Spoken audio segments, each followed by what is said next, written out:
está, meu amigo e minha amiga internauta? Sejam muito bem-vindos mais um dia para estudarmos a Palavra de Deus. Essa semana estamos falando um pouquinho da Palavra de Deus, pegando um exemplo que aconteceu com Neemias e o povo de Jerusalém, agora com a Jerusalém restaurada. Neemias capítulo 8, verso 9, verso 12, traz algumas ideias muito interessantes, mas eu queria dar ênfase ao verso 12. O verso 12 diz assim: Então todo o povo se foi a comer, a beber e a enviar porções e regozijar-se grandemente, porque tinham entendido as palavras que lhe foram explicadas. Eu disse para vocês que é muito importante, quando você vai estudar a Palavra de Deus, que alguém que tenha um pouco mais de conhecimento bíblico ajude, te esclareça algumas coisas. Já disse também nessa semana que a Bíblia não foi escrita no nosso idioma, e muito mais do que isso, coisa que eu não tinha citado no vídeo que eu falei que a Bíblia não foi escrita no nosso idioma, é que a forma de raciocinar, a escrita, a comunicação, não era uma forma ocidental, como é a nossa. Nós pensamos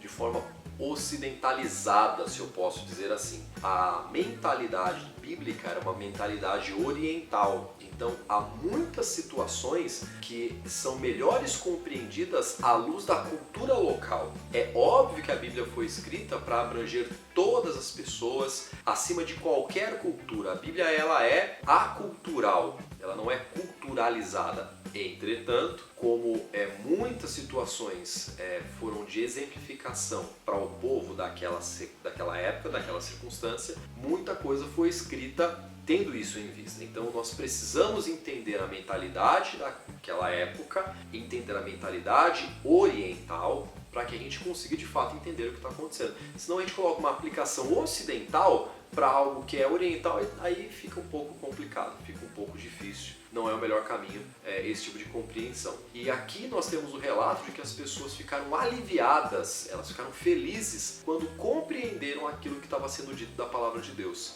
Eu volto a citar um texto bíblico que eu já falei essa semana: conhecereis a verdade vos libertará. Isso é um texto bíblico, porém a mesma palavra liberta é a palavra que escraviza. Existe um monte de pessoas escravizadas com seus dogmas religiosos, eles não são bíblicos, são religiosos, são filosóficos, porque não compreenderam a Bíblia corretamente, porque elas acabam tendo uma compreensão parcial ou inadequada completamente daquilo que a Bíblia de fato queria dizer, e isso então escraviza as pessoas, e esse não é o propósito bíblico e jamais foi o propósito bíblico. Então nós vemos uma reação aqui muito positiva dos habitantes de Jerusalém, reconstruída, felizes, tranquilizados e em paz, porque tinham compreendido a palavra de Deus. Ou seja, compreensão é tudo. Não é verdade?